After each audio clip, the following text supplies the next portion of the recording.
In this episode of Escaping the Accountant's Trap podcast, we answer your questions around how to market your accounting and advisory services. To help answer questions is our expert guest, Matt Banker, the owner of Benchmark Growth Marketing. Matt, welcome to the show. Yeah, thank you for having me. This is great. Yeah, so before we dive into the questions, tell us who you are and why you're an expert on marketing for accountants. Well, I'm an expert on marketing for accountants because I've spent a lot of time talking with accountants and focusing on the space. I don't have an accounting background myself. I actually have a fine arts background. I studied conceptual installation art in college, which is about as far from accounting as I imagine you can be in college. But yeah, I landed in marketing, and I found that accountants were some of my best clients. And so a few years ago, I decided I'm going to focus here. I'm going to learn everything there is to know about accounting firms and tax firms, advisory firms, and help them figure out what do we need to do for marketing to get better clients, more clients, all of that good stuff. Awesome. All right. Very cool. All right. So let's dive in. What's our first question?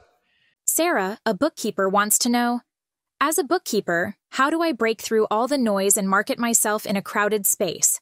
Ooh, that's a good question, Matt. How does Sarah, or bookkeepers who are in a crowded space, we all know that there's a ton of competition for bookkeepers. How do they break through that noise? Yeah. So I think of it, there's really two steps in this process. So the first step is to be different. You have to differentiate yourself in some way. We have a phrase we like to say, different is better than better. And so as long as you're just seen, if people see you as one of many bookkeepers, the first thing they're going to evaluate you on is who's the best. But it's very difficult to show and prove that you're better than the bookkeeper down the street. Even if you are, it's just hard to prove it, right? Totally, because most business owners have no clue how to evaluate who's a good bookkeeper versus bad one. They say with accountants. For sure. And so it's the definition of a commoditized market. Absolutely. So agree. you have to be different. Now you don't even have to be better. You have to be different. But if you stand out as you're offering somewhat of a different service offer, whatever, and there are ways to do that. That's a really long answer. The short answer is be different. The long answer was, how do I be different? There's a lot to that, but it does have to do with the actual thing that you offer. But step two is then you need to be able to say it, right? You need to communicate that you are different. So there are a lot of firms out there that have a really unique approach, or they're perfectly suited for a particular type of client, or they offer a really valuable service, but they haven't done the work to figure out how to message and to talk about what they do. And so if you have a different service, but you're not communicating it clearly, you're still not going to break through the noise. The most important thing to know is that you're not actually in competition with the bookkeeper down the street in most cases, though. You're actually in competition with all of the noise, which she mentioned in this question, bombarded by so many marketing messages and ads and just information in general. And so we take the approach that clear is better than clever. Your goal is you don't have to be interesting or funny or super creative in your marketing and your messaging, but you have to be very clear. And so you need to say, this is what we do. This is how we make our clients' life better. This is how easy it is to start working with us. If you do that, you're actually already 90% of the way there over the crowded market, because so many people are confusing or vague in their messaging. If you can just do that, you're going to do a lot better. Yeah, totally. I love that. Different is better than better, because the message of I could do your books better, faster, cheaper. I mean, that doesn't really land. But if you can go to a prospect, a business owner, and help them do the thing that they care about, whatever it is they want, then automatically you're fitting your definition of being different. Yeah. Exactly. And what we always say is, and this is why we call this podcast Escaping the Accountant's Trap. We always say that the thing that your client wants is to have a better business. They want to have a better business. They don't want to have clean books. No. I mean, no one likes to hire an accountant or a bookkeeper, really. That's not you don't wake up in the morning and think the thing that I really want is a bookkeeper, right? It's a necessary thing. Right. And I think a lot of times bookkeepers and accountants think I will do a good job if I provide clean books to my clients. Mm-hmm. But at the end of the day, your clients don't really care about clean books as much as we think they should. I mean, Mm-hmm. it's a necessary evil. I mean, business owners, if they had the choice, would rather not have to deal with bookkeeping or taxes, but they don't have a choice, so they just want somebody to do it. But if you can, to cut through the noise, to Sarah's question, if to cut through that noise, and to your point, if you could be different by saying, I'm going to help you do the thing that you want. Mm-hmm. By the way, I'll make sure your books are done. Don't worry about that. But I'm really going to help you have a better business, have a growing, successful business as their advisor, as somebody that they can trust, be their confidant. Then all of a sudden you'll break through the noise. Yeah. When it comes to messaging, I think two concepts that are really important is focus on the problems that your ideal clients have that you can solve. So don't talk about the solutions first. Talk about the problems that they have and how you solve them. Totally. And then secondly, talk about the results, the benefits, the outcomes that you provide. So if I land on a bookkeeper's site and I see we do bookkeeping for small businesses, that's the product, the service that you offer. But if you say we take things off of your plate so you can focus on your business, or we help, like if you have a little bit more of an advisory perspective, we help you find out how to limit your expenses and maximize profits. Now you're talking about outcomes and benefits. And again, if you're on the problem side of things, if you say, most small business owners are too busy to do their books, they can't, they're wasting time on books when they should be spending time on sales or customer service or whatever else. Those are the problems they're facing. The profits, the more time, that's the results. Those are the things you really want to focus on. Absolutely. I mean, the Titanic could have the best bookkeeper, and the Titanic's books could have been perfect. I heard they were they were pristine. Yeah, I think so. But the Titanic still sunk. So your client, Sarah, your client is the captain of a potential Titanic, and the captain wants their ship to sail, to stay afloat. You need to help them.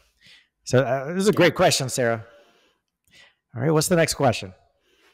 Tom, an accountant, wants to know, I'm an accountant, not a marketer or salesman. What's the best way for me to find clients? Oh, so it's more of a tactical, what do I do? So what I generally tell people is, so we kind of talked about this already. The first step is you don't want to send good traffic to a bad website, right? So if cutting through the noise, good messaging, all of that is the first thing you need to do. The next thing though, I think I would flip the question around, and if you're not a salesperson, I wouldn't start with how can I find clients? I would ask myself, how can I be more findable by clients, right? Because you're not a salesperson. You probably don't have time to go out and do this work. And honestly, even if you were going out and doing that work, if you were really easily findable, that's going to help benefit your business as well. So you're meeting new people. Now they heard about you, or someone tells someone else if you're findable. And there's a couple of things to think about. If you're a generalist accountant or bookkeeper, basically your local geography is your niche, and that's where you need to be findable. You need to be findable locally. And so if you're thinking about online, local SEO is a really powerful thing for accountants. It's different than like writing blog articles. It's when someone types in accountant near me, do you show up in the map pack, right, for your area? Yeah. And there's great firms and things that do local SEO. We do some of that for our clients. But you want to be findable. Just to be clear, SEO, search engine optimization. And what does that mean in human language? Yeah, I mean, basically, if someone has a problem, they're going to go to two places to look for a solution. Yep. Number one, they're going to go to their network and they're going to ask, who do you use, right? So part of being findable is being known within your network and letting your current clients know that you want referrals and you want people to be sent your way. Okay. The other place they will go and search is basically Google, right? Yep. And so search engine optimization is making sure that you show up in a Google search result for specific terms that people are going to type in. So you're optimizing Google to make sure they know that when somebody types in best tax accountant in Denver, Colorado, you pop up. You want to pop up. Yep. All right. Yep. Got it. Exactly. So that's the findable. I don't know. Do you have any thoughts on like how do you go find or be findable? Yeah. So I agree with your premise because I think most accountants and bookkeepers out there probably self-identify with the fact that they're not marketers, they're not salespeople. But I've always been under the philosophy that if you're providing something that people want, not just need, but want, then you don't really have to sell. I mean, it's like if you're in the desert and I've been in the desert for 100 days and I'm thirsty, somebody comes up with a bottle of water, for sale. You don't have to convince me. You don't have to be a salesperson. You just have to provide what I want. And I think, it goes along sort of with the last question. A lot of financial professionals, because they're so they live in the financial accounting bookkeeping space, they can't really see how their target audience sees them. And it's like their target audience is they don't really care about having good taxes or tax returns or books or whatnot. They know it's important, but they don't really care. Yeah. But they do care about having a successful business. And if you could be that person that helps them do that, then you don't have to sell at all because you're giving them what they want. But I agree with you. All like that, the saying you had, clear is better than clever. I can actually see it on your wall behind me. It makes you have to be clear, because I think a lot of times accountants are not clear in how they message. They talk in terms of the features that you're saying, not the benefits. Hey there, Adam Lane here. Wanted to let you know about our weekly newsletter called Escaping the Accountant's Trap. It's a 5-minute weekly newsletter where we'll send you practical tips just for accountants and bookkeepers to escape the accountant's trap. Click below to subscribe to the newsletter for free today. Well, and just on the clarity concept too, a lot of accountants aren't actually clear who their ideal customers are. And so when someone asks, like, how do I find clients? I think the first question I'm going to ask is like, well, who are you trying to find? And if your answer is anyone who will pay me money, if you shoot for everyone, you're going to miss so much. Like it's like boiling the ocean, right? You're trying to capture anyone and everyone. It's very difficult to go out and find them. But if you tell me that, I work with, I specialize with dentists, well, then I might say, well, there's a dental conference in your city. Like, go there to find your clients. Now we have a conversation and we can start to come up with a strategy. But if you're just a generalist, that's where I'd go back to saying, if you're a generalist, you want to be findable kind of locally. If you have a really specific customer, there's a lot of opportunity to go after them. A lot of firms are scared of choosing a niche or, kind of picking, one ideal customer. But I will say, from a marketing perspective, there are so many more options available to you if you know exactly who your client is. I agree. I deal with this all the time. Accountants they are scared of choosing a niche because they don't want to get rid of all the other potential businesses out there. But when you're focused, whether on a city or demographic or industry or whatnot, when you're focused, then the people that you're targeting, they will self-identify, say, yes, that's me. Exactly. I would rather work with somebody that is an expert if I'm a dentist and own a dental practice, I'd rather work with an accountant that says, I help dentists and dental practices grow. That's what I do. I'd rather do that than work with just somebody that works with anybody. Exactly. Excellent. All right. So, great. What's the next question? Betsy, a CPA, wants to know, how can I go after larger clients where I can earn a higher fee?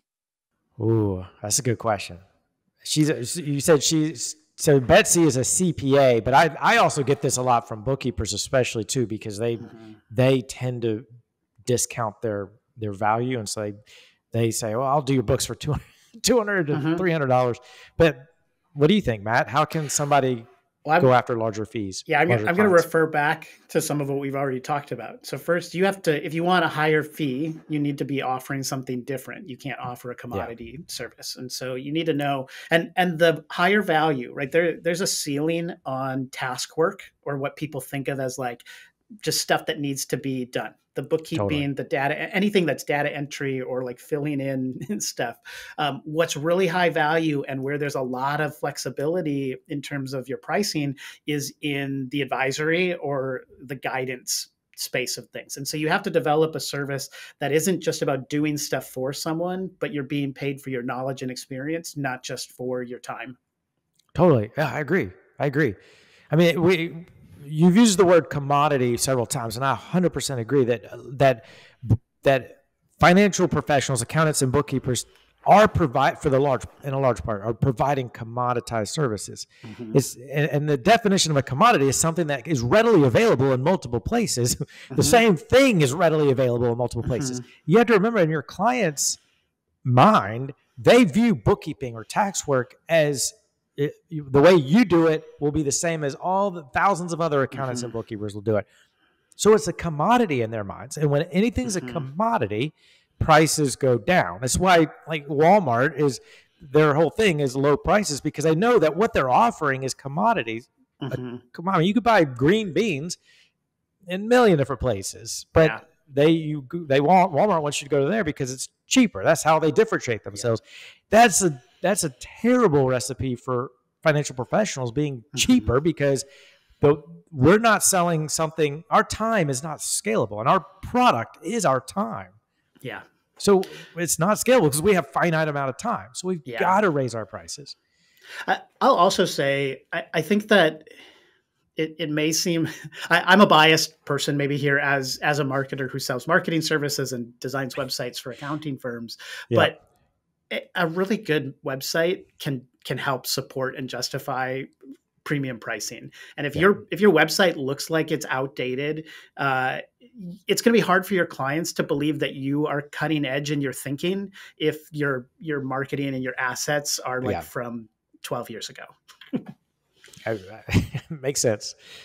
So, by the way, how could somebody, do you have samples of websites on your website? Yep. Yeah, we've got some case studies and portfolio of sites that we've worked on and that we've designed for websites. What's your website? Yeah, we're at market. It's our company name is a little bit of a mouthful sometimes, but the website address is really easy. It's marketingforaccountingfirms.com. Marketingforaccountingfirms.com. Okay, awesome. Yep. And to Betsy's question as well, going after larger clients, and the thing is, what I would advise, Betsy, is just kind of like we just talked about. You cannot just be the same service that all the other accountants or bookkeepers are providing, because again, you're racing your prices to the bottom as a commodity. So you could still offer tax services. I think Betsy's a CPA. You can still offer tax services, but you have to differentiate your tax services so that the buyer, the prospect, knows that they're different than everybody else. So to your point, the website and all that, the messaging, but when you're talking to prospects, focusing on the benefits of choosing you, and again, the business owner wants a better business, not just better, faster, cheaper tax returns. If you could say, I will handle your taxes, no problem, but my specialty is helping business owners just like you have a growing and successful business, they're going to pay attention. Then all of a sudden, when you put in front of them a proposal for $2,000 a month, they're going to say absolutely, because they want a better business, as compared to most tax accountants who put in a proposal for $900 a year to do a tax return and hope that the client comes back next year for the same tax return. I'm going to add one last sneaky piece of advice. This is not that sneaky, but if you are having trouble telling people a high price for your services, write it down and put it on your website. It's going to keep you accountable. Make the decision once, put it out there, and say, our prices start. So it might, Betsy, you might be at a place where your work, it should cost more. It is valuable. It deserves higher prices. But if you're struggling with the actual quoting a higher price, I've found, and I know this is true for some of my clients, if you publish that price and you say, this is where my price is starting at, you can assume they've seen that before you have a conversation with them. And it's going to help you not try to like win the sale by lowering your prices or I love undervaluing that. your services. That's a great idea. All right. So what's our next question? Mark, an accountant, wants to know, I've been burned by marketing agencies in the past. My problem is that I want to hire one, but I don't know how to evaluate a good one. Thoughts? I mean, this is obviously a question where I again will have some bias. I think there are some advantages to, in a similar way, like a lot of accounting firms are generalist accounting firms. They're pretty good with most businesses, but there are specialists in each industry who can serve that industry better from an accounting perspective. I think the same is true in the marketing space. And there are a handful of really, not just my company, but there are a handful of really, really good marketing companies for accounting firms.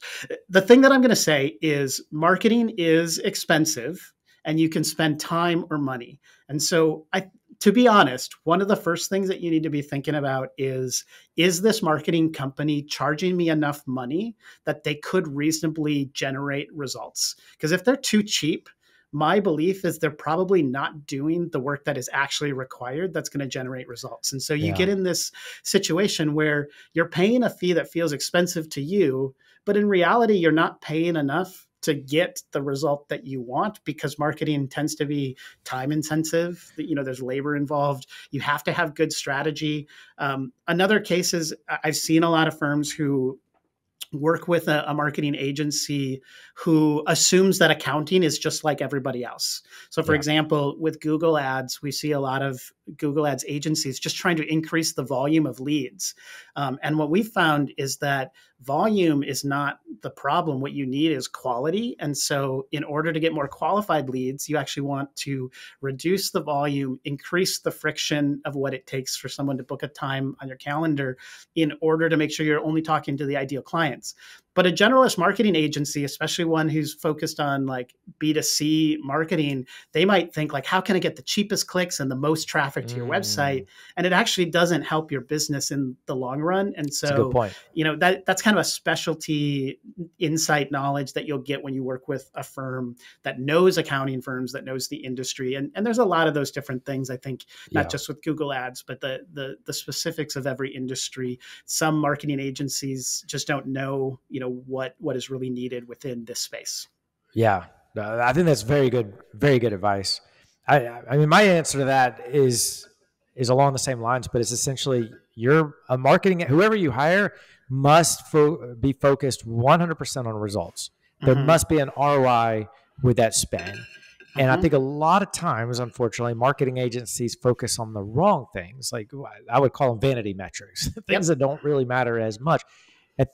Whether you're getting 1,000 leads or 10 leads, to your point, the only thing that matters is, are those leads turning into paying clients? And is the value of those paying clients more than what you're paying the marketing agency? Yeah. And that's the return. And so you want to have a marketing agency that's focused on the bottom line results, not vanity metrics. Yeah.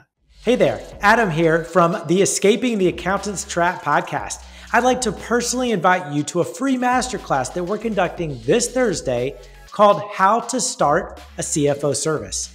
To register, just go to thecfoproject.com and click free training at the top. See you then.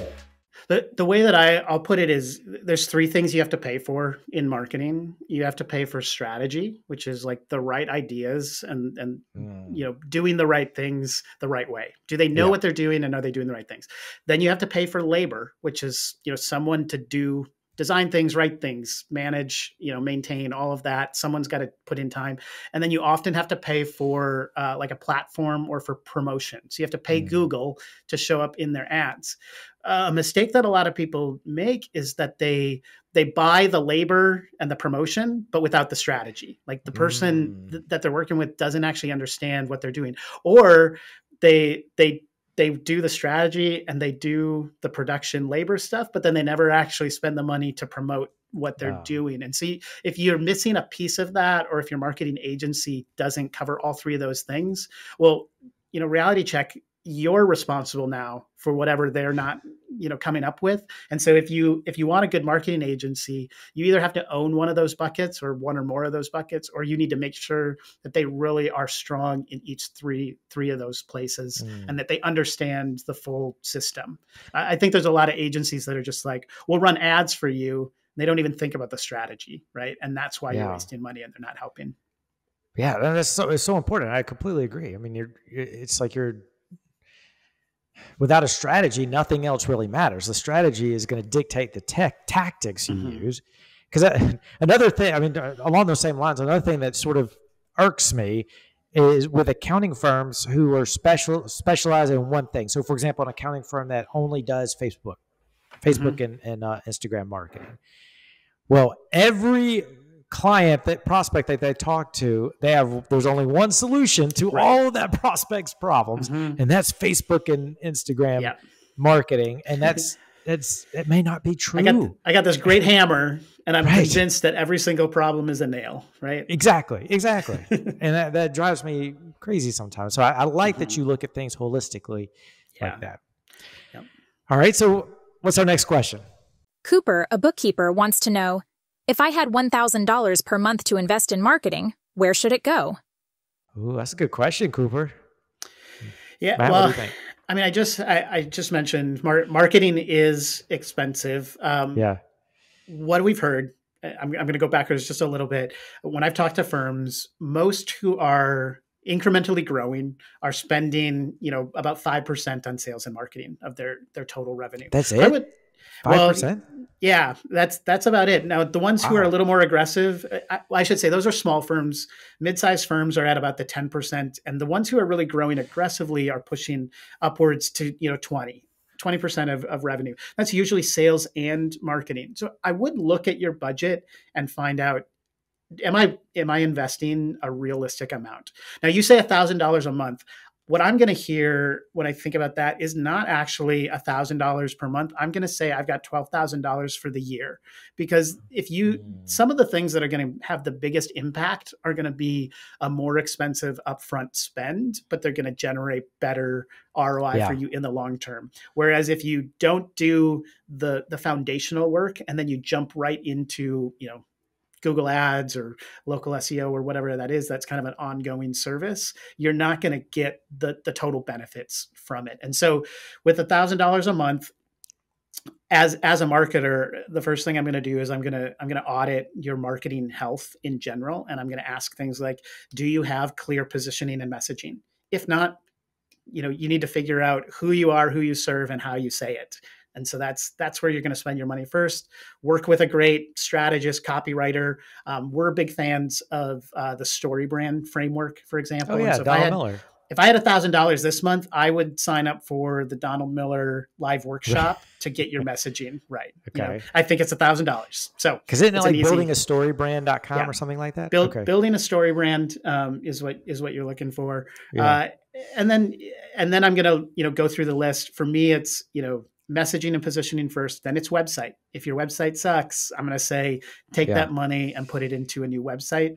And then after that, you can start thinking about other, ad generation, or lead generation tactics like ads and SEO and things like that.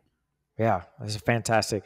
When I first heard that question, I sort of thought along the same lines of you. I think we should rephrase the question. Instead of looking at it as I have $1,000 to spend, it's what is the question I would probably want to ask is, what percentage of my sales, to your point, could I spend on marketing? Because let's say that you spend $1,000 a month and get $10,000 worth of billing. So it's a 10% ad spend or spend on marketing.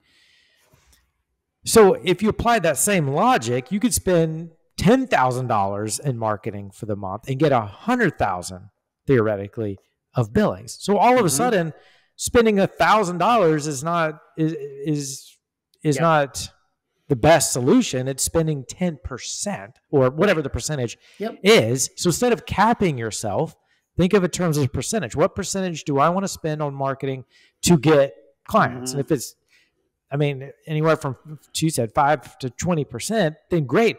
if I was getting that, then I would invest. If I owned a accounting practice, I would invest as much as I could, as long as I had capacity, as much as I could in marketing, as long as I knew that for every dollar I was getting back $10.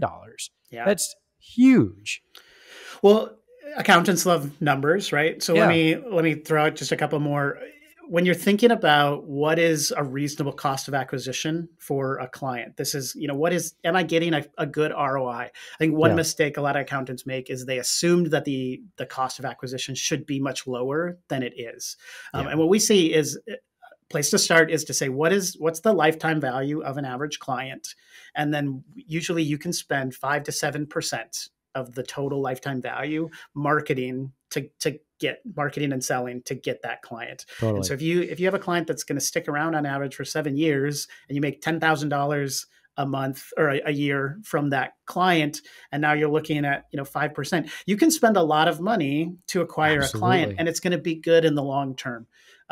The other kind of just ballpark benchmark number that we'll use is if you provide monthly services, you can spend 4 months fee in order to get a new client, and you're usually in pretty good shape. So, and that's for sales and marketing. So if you're just talking marketing, we're going to say it's 2 months. We're going to split it in half. But if you're getting $1,000 a month from a client, you can spend $2,000 on marketing to acquire them.